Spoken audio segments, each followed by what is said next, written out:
Buenas tardes, le doy la bienvenida a la sesión número 6, en materia de personas y familia.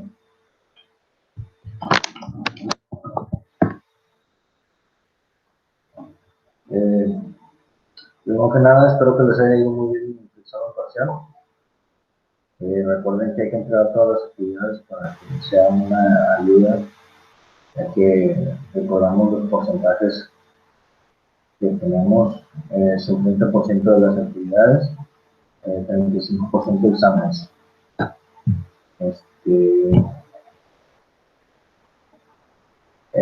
partir de esta sesión vamos a continuar con la segunda parte del curso. Recuerden que para el examen final serían los dos. Lo que vimos para el primer examen y lo que vamos a ver a partir de este momento. Hay que recordar que todos los temas se han estado comparando con el Código Civil. Este no va a ser la excepción. Y vamos a hablar de lo que son las instituciones del derecho de familia. El título 2 nos habla del parentesco y de los alimentos. Es lo que vamos a ver como capítulo 1 del parentesco, capítulo 2 de los alimentos. Vamos a ver por aquí una presentación que les preparé. Aquí está un poquito larga, pero vamos a tratar de llevarlo lo más rápido posible. Permítanme.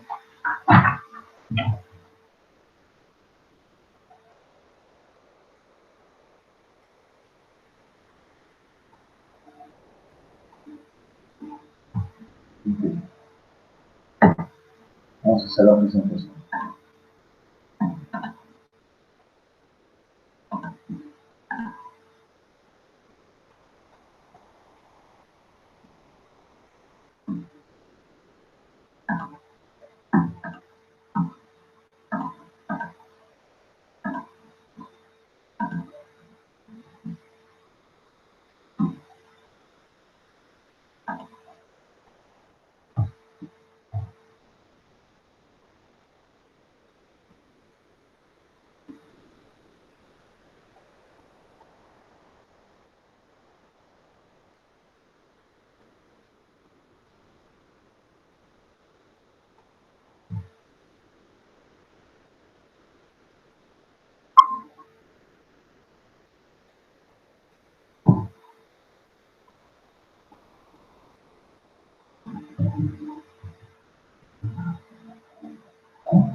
Ok. Vamos a dar inicio con lo que es la presentación. La materia de personas y familia. Los temas a tratar. Parentesco y los alimentos. Vamos a hablar un poco tratando de lo que es el parentesco. Y nos dice por ahí en el libro, vamos a hacer comparación del libro y el Código Civil.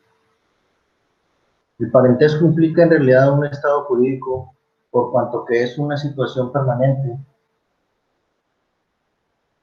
que se establece entre dos o más personas por virtud de la consanguinidad, del matrimonio o de la adopción, para originar de manera constante un conjunto de consecuencias de derecho.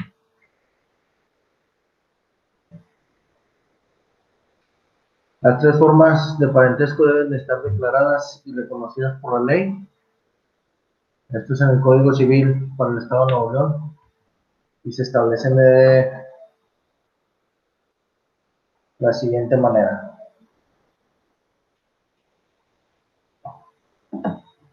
El artículo 292 del Código Civil nos marca la consanguinidad, afinidad y el civil como tipo de parentesco.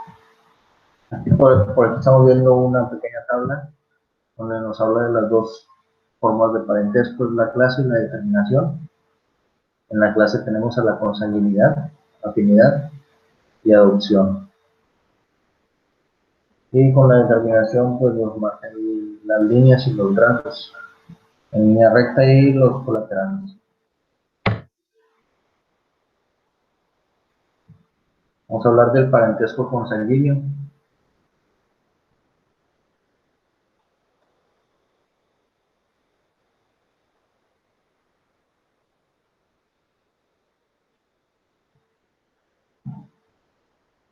Recuerden, estamos hablando del libro de texto comparado con el Código Civil. Por ahí nos marca que el parentesco consanguíneo es aquel vínculo jurídico que existe entre personas que descienden de unas de las otras o que reconocen un antecesor común. Esto es la línea, el parentesco en línea. Para el Código Civil, el artículo 293 nos marca el parentesco de consanguinidad es el que existe entre personas que descienden de un mismo progenitor.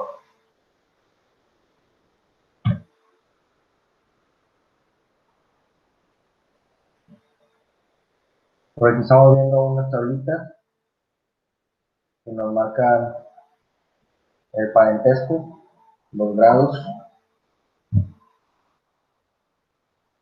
Nos marca ahí, por ejemplo, en primer grado el padre, la madre, suegro, suegra, hijo, hija, yerno, nuera. En segundo grado, abuelo, abuela, hermano, hermana, cuñado, cuñada, nieto, nieta. Y así nos podemos ir hasta el cuarto grado.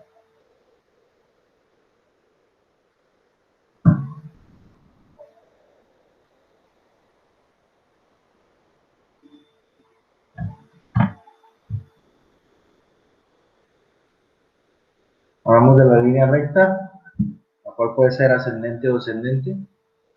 Y el Código Civil nos lo marca en el artículo 198 que la línea recta es ascendente o descendente.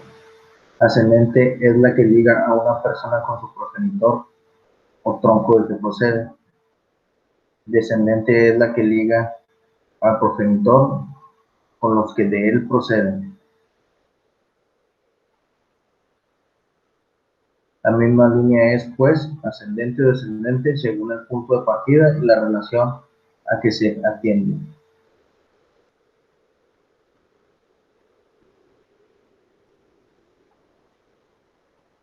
La forma de computar el parentesco en línea recta consiste en contar el número de generaciones o bien el número de personas excluyendo al progenitor.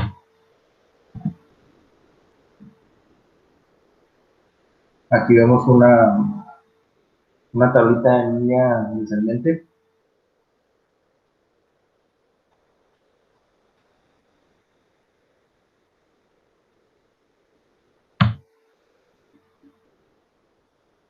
Vamos a hablar un poco de lo que es la línea transversal. Puede ser igual o desigual, según que los parientes que se encuentren en el mismo grado o en grados distintos. Como por ejemplo, los hermanos se encuentran en parentesco colateral, igual de segundo grado. Los primos hermanos asimismo se encuentran colocados en un parentesco transversal, igual de cuarto grado. En cambio, los tíos en relación con los sobrinos se encuentran en un parentesco colateral desigual de tercer grado.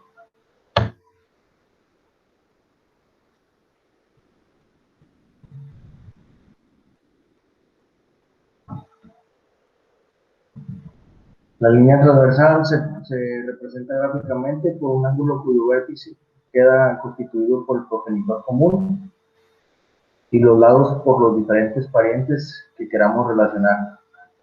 El Código Civil nos lo marca en el artículo 297, que la línea es recta o transversal.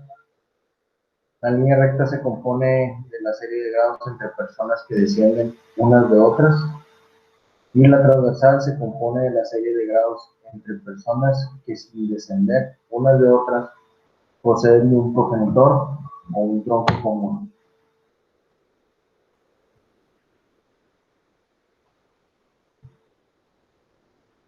Aquí lo vemos.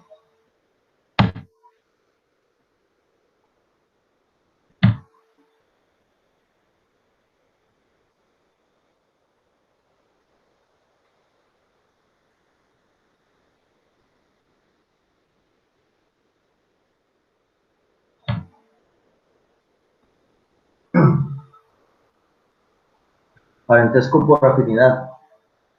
El Código Civil nos lo marca en el artículo 294 y nos dice que es el que se contrae por el matrimonio entre el varón y los parientes de la mujer, y entre la mujer y los parientes del varón. Este tipo de parentesco viene a constituir una combinación del matrimonio y del parentesco consanguíneo, pues presenta la línea recta y la línea transversal.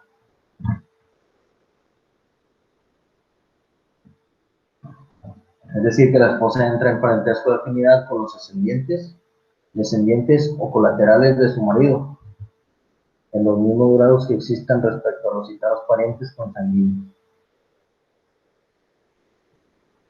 Encuentra en el parentesco de primer grado en línea recta ascendente con sus suegros, en parentesco colateral igual de segundo grado con sus cuñados y así sucesivamente.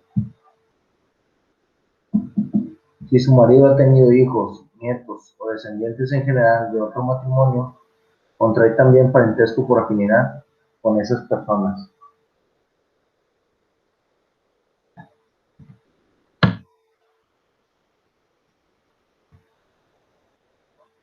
Parentesco por adopción. Este resulta del acto jurídico que lleva ese nombre y que para algunos autores constituye un contrato, por virtud del mismo que se crea entre adoptante y adoptado. Los mismos derechos y obligaciones que originan la filiación legítima entre padre e hijo.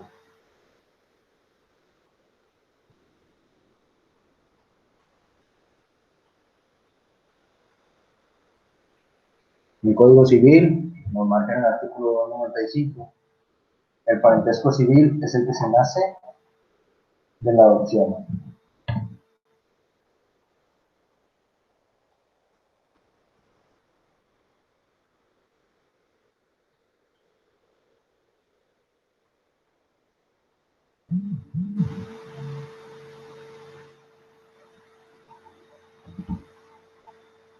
Nos marca que, tal como se encuentra regulada en la ley, nace un acto jurídico de carácter mixto, en el que se concurren las siguientes personas: los que ejercen la patria potestad o tutela de la persona que se trata de adoptar,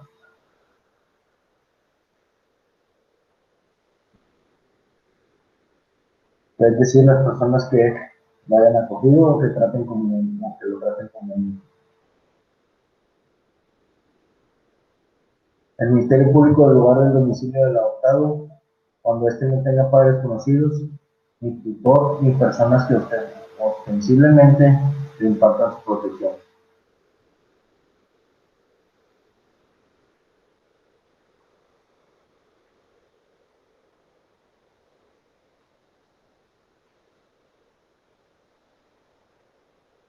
Otra cuestión es que el adoptante debe ser mayor de 30 años, en pleno ejercicio de su derecho, no tener descendientes y sobrepasar por lo menos en 17 años al adoptado.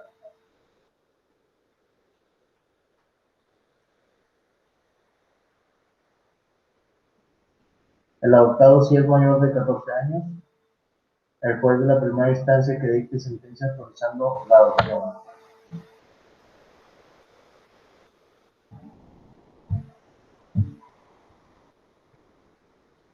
Las consecuencias en cuanto a la adopción. Esta crea derecho y obligación de alimentos, origina el derecho subjetivo de heredar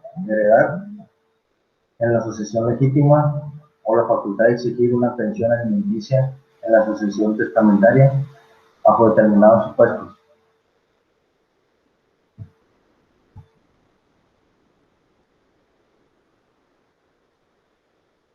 Crea determinadas incapacidades en el matrimonio y en relación con otros actos o situaciones jurídicas en la tutela legítima constituyente. Legítima constituye la base para el nombramiento del tutor.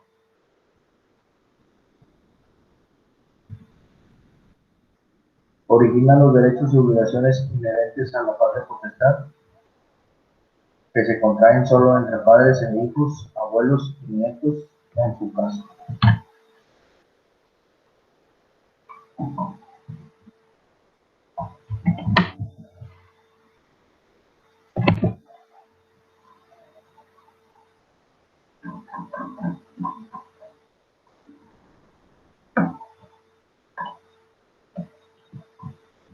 vamos a pasar a hablar un poco de lo que son los alimentos.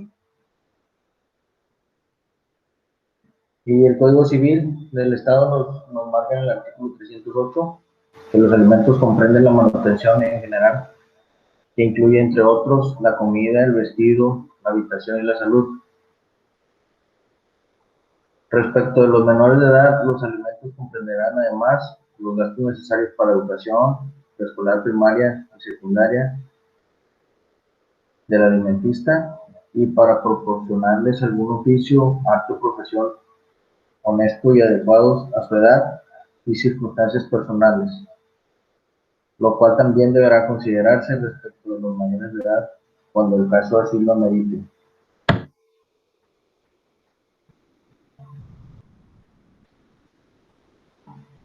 Entonces podemos definir el derecho de alimentos diciendo que es la facultad jurídica que tiene una persona denominada alimentista para exigir a otra lo necesario para subsistir, en virtud del parentesco consanguíneo, del matrimonio o del divorcio en determinados casos.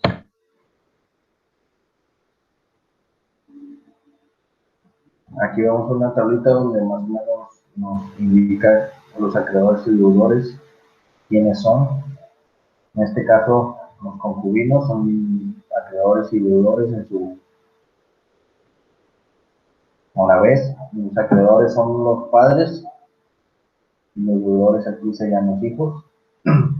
La actividad alimentaria en su momento serán los hijos y los deudores serán los padres.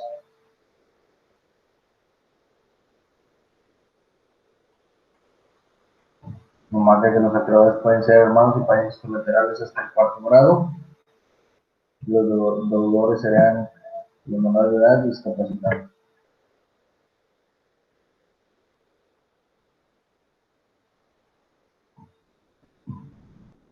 Vamos a ver lo que son las características de la obligación alimentaria. Es una obligación recíproca, es personalísima, es intransferible, es inembargable el derecho correlativo, es imprescriptible, intransigible, proporcional, divisible, crea un derecho preferente, no es compensable ni renunciable y no se extingue por el hecho de que la prestación sea satisfecha.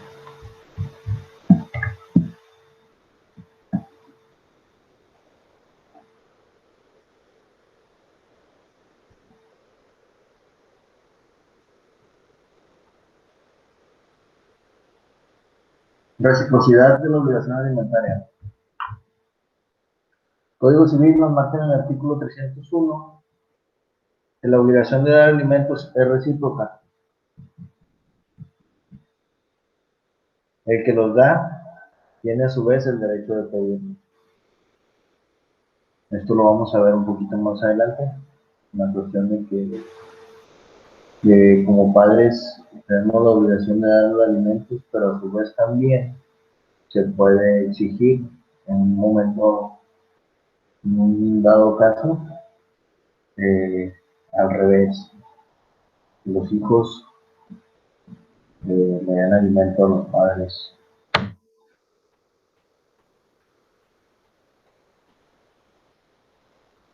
El carácter personalísimo de los alimentos.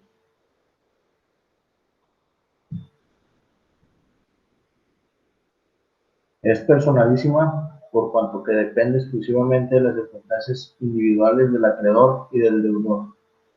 Los alimentos se confieren exclusivamente a una persona determinada en razón de sus necesidades y se imponen también a otra persona determinada, tomando en cuenta su carácter de pariente o de cónyuge y sus posibilidades económicas.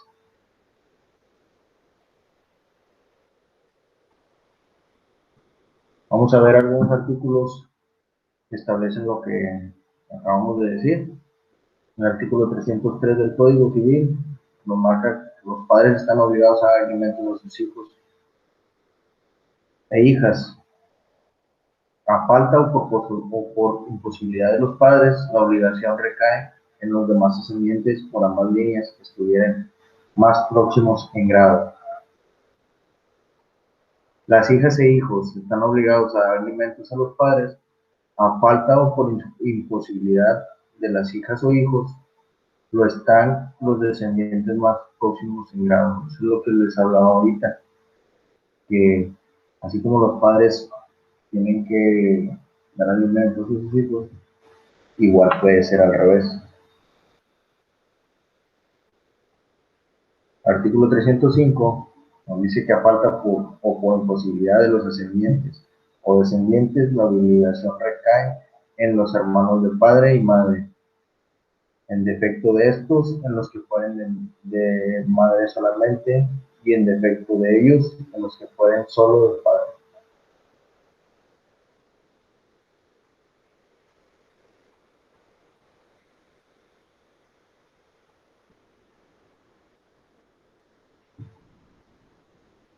En el artículo 306 nos marca que los hermanos y demás parientes colaterales a que se refiere el artículo anterior tienen obligación de dar alimentos a los menores mientras estos llegan a la edad de 18 años.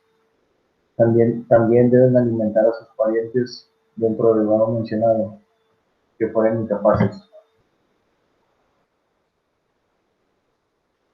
Vamos a hablar un poco de la naturaleza intransferible de los alimentos.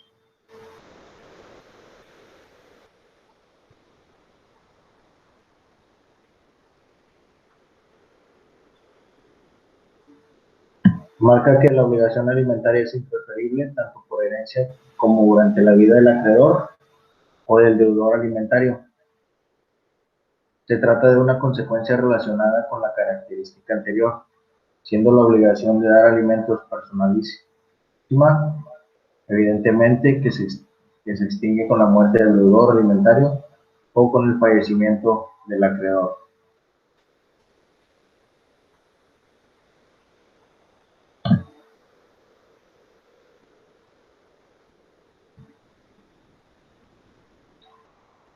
Inembargabilidad de los alimentos.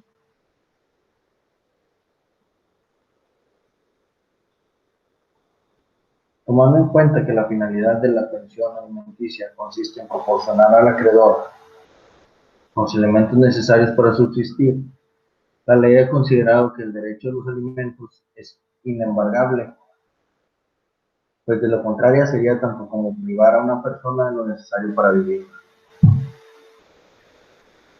En el Código Civil, en el artículo 120, nos marca la suspensión o la cesación de la obligación de dar alimentos solo afectará al que hubiere dado lugar a ello, continuando vigente la obligación de dar alimentos que el deudor alimentista tuviere con sus demás acreedores alimentistas.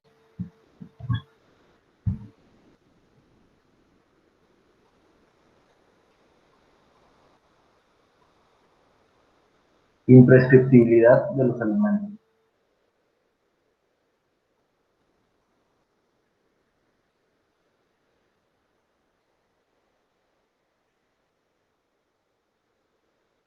Marca que se debe distinguir el carácter imprescriptible de la obligación de dar alimentos del carácter imprescriptible de las pensiones ya vencidas.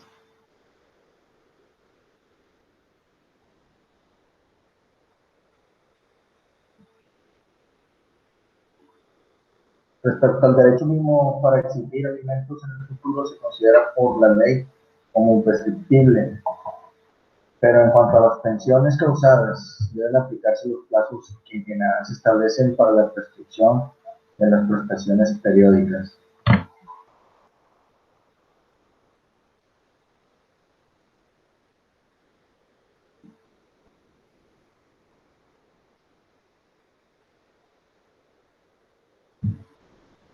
Naturaleza intransigible de los alimentos.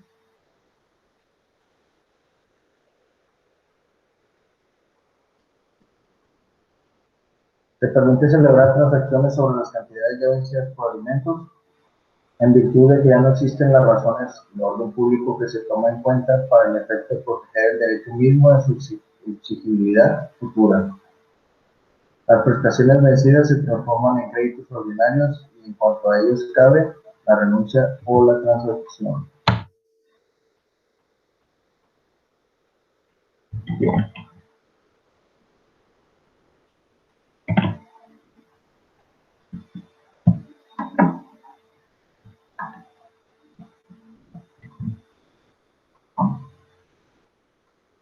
El carácter proporcional de los alimentos. El artículo 311 en el Estado de Nuevo León, del Código Civil del Estado de Nuevo León, nos marca lo siguiente: los alimentos han de ser proporcionados a la posibilidad del que debe darlos y a la necesidad del que debe recibirlos.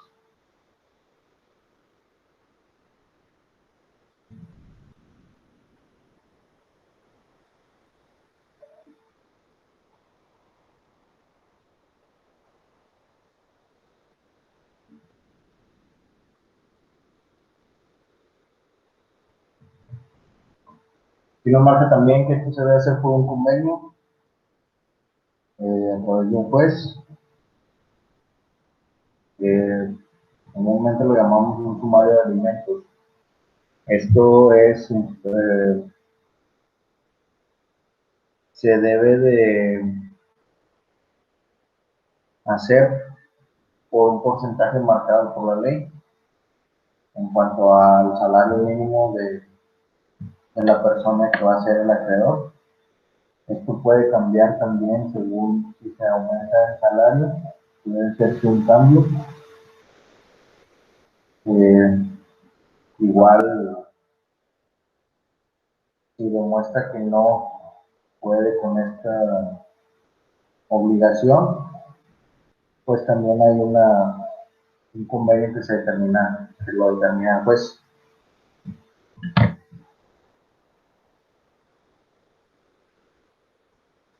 Divisibilidad de los alimentos. La obligación de dar alimentos es divisible. En principio, las obligaciones se consideran divisibles cuando su objeto puede cumplirse en diferentes prestaciones. En cambio, son indivisibles cuando solo pueden ser cumplidas a una prestación.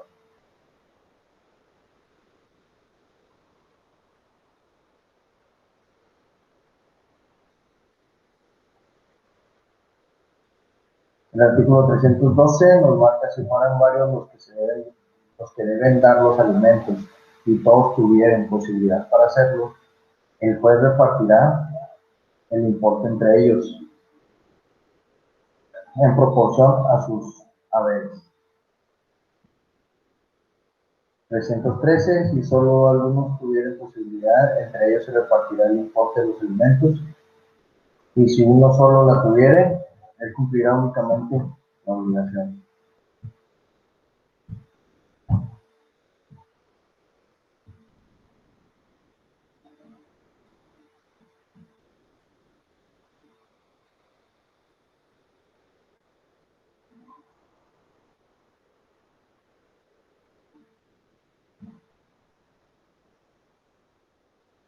La preferencia del derecho de alimentos solo se reconoce en favor de la esposa y de los hijos sobre los bienes del marido. El artículo 321 nos habla que el acreedor alimentario tendrá derecho preferente sobre los ingresos y bienes del deudor alimentista y podrá demandar el aseguramiento de sus bienes para hacerlo efectivo, considerando para eso también lo dispuesto en el artículo 165 del Código Civil. Vamos a ver qué es lo que nos marca este artículo. El artículo 165 nos dice: la mujer tendrá siempre derecho preferente sobre los productos de los bienes del marido y sobre sus sueldos, salarios o emolumentos, por las cantidades que correspondan para la alimentación de ella y de sus hijas o hijos menores de edad. También tendrá derecho preferente sobre los bienes propios del marido para la satisfacción del mismo objeto. La mujer puede pedir el aseguramiento de bienes para hacer efectivos estos derechos.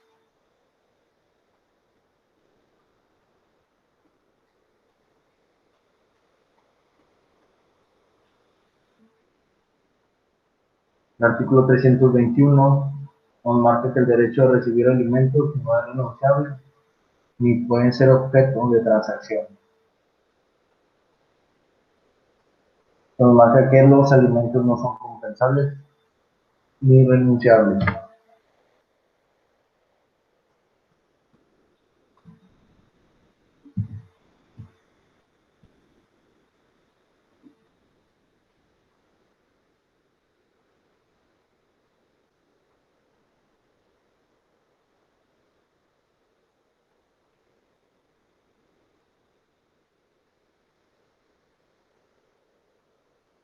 La obligación alimentaria no se extingue por su cumplimiento.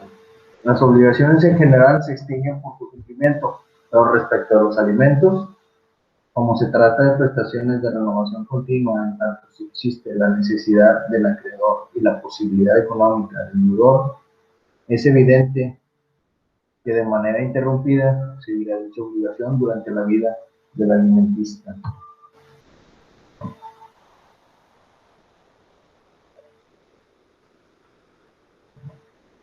Vamos a hablar un poco de las personas que tienen acción para pedir el aseguramiento de los alimentos.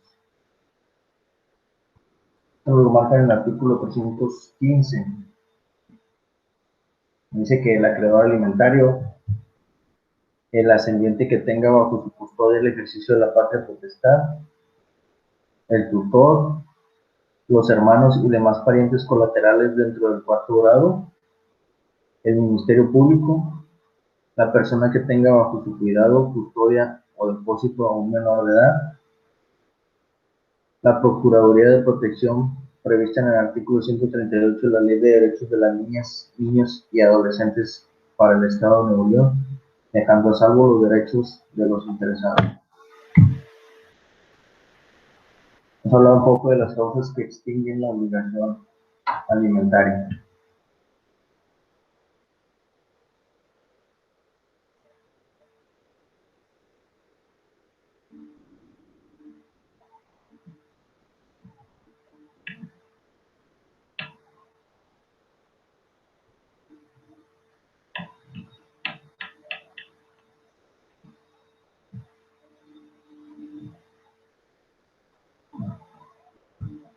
Esto lo marca el artículo 320 bis 1.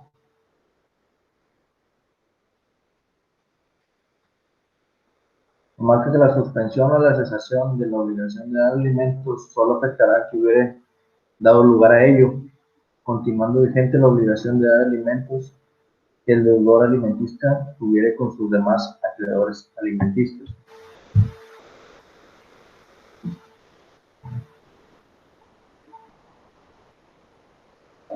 El artículo 320, bis 2, nos marca que la pensión compensatoria se extinguirá en los siguientes puntos: por la muerte del acreedor o del deudor, cuando la capacidad económica del acreedor mejore y deje de justificarse la prestación, o cuando el deudor carezca de medios para cumplirla.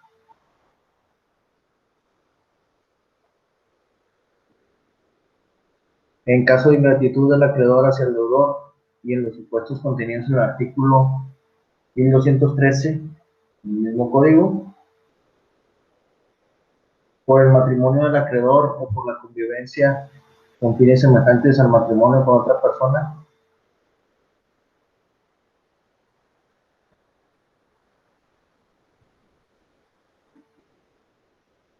cuando el deudor se oponga o dificulte la convivencia entre el deudor y sus hijos,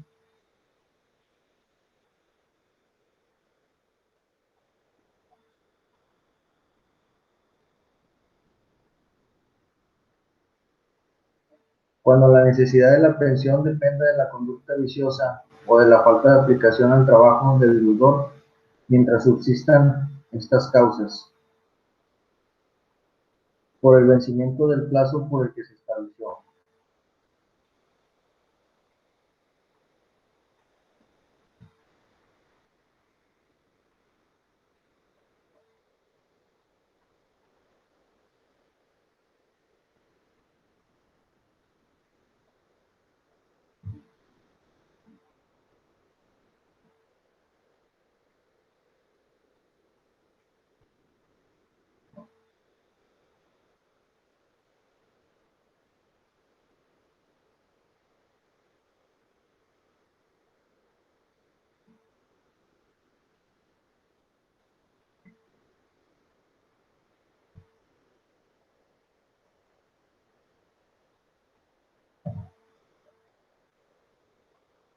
Vamos a hablar un poco de la norma de persona.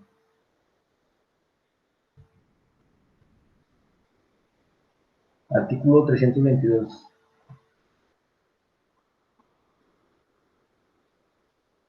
Cuando el marido no estuviera presente, o estándolo, rehusar entregar a la mujer lo necesario para los alimentos de ella y de las hijas e hijos, será responsable de las deudas que la esposa contraiga para cubrir esa exigencia, pero solo en cuantía estrictamente necesaria para ese objeto, y siempre que no se trate de gastos de lujo.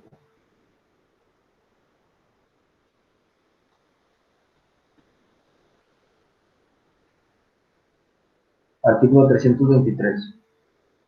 La esposa, que sin culpa suya se ve obligada a vivir separada de su matrimonio, podrá pedir al juez de primera instancia, en lugar de su residencia, que obligue a su esposo a darle alimentos durante la separación y a que le ministre todos los que haya dejado de darle desde que abandonó.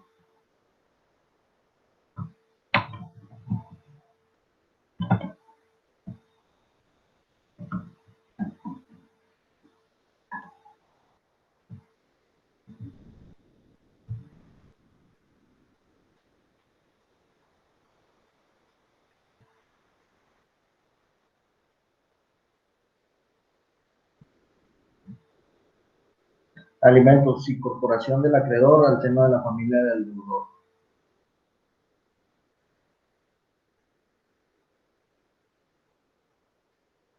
El artículo 321 del Código Civil nos marca que el acreedor alimentario tendrá derecho preferente sobre los ingresos y bienes del deudor alimentista y podrá demandar el aseguramiento de esos bienes para hacerlo efectivo, considerando para esto también lo dispuesto en el artículo 165 del mismo Código.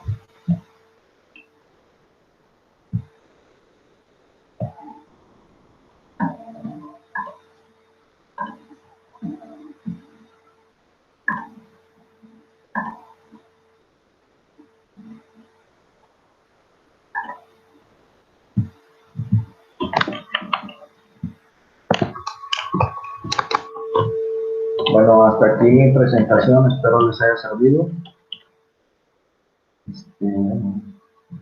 Yo cuento con que hayan terminado su actividad para estos momentos, que hayan leído todo lo concerniente a este tema. Espero sigan cumpliendo con sus actividades. Cualquier duda, cualquier aclaración, yo se las contestaría a través de la mensajería de la plataforma. Recuerden seguir cumpliendo con todo, con todas las actividades. Y nos vemos en la próxima sesión.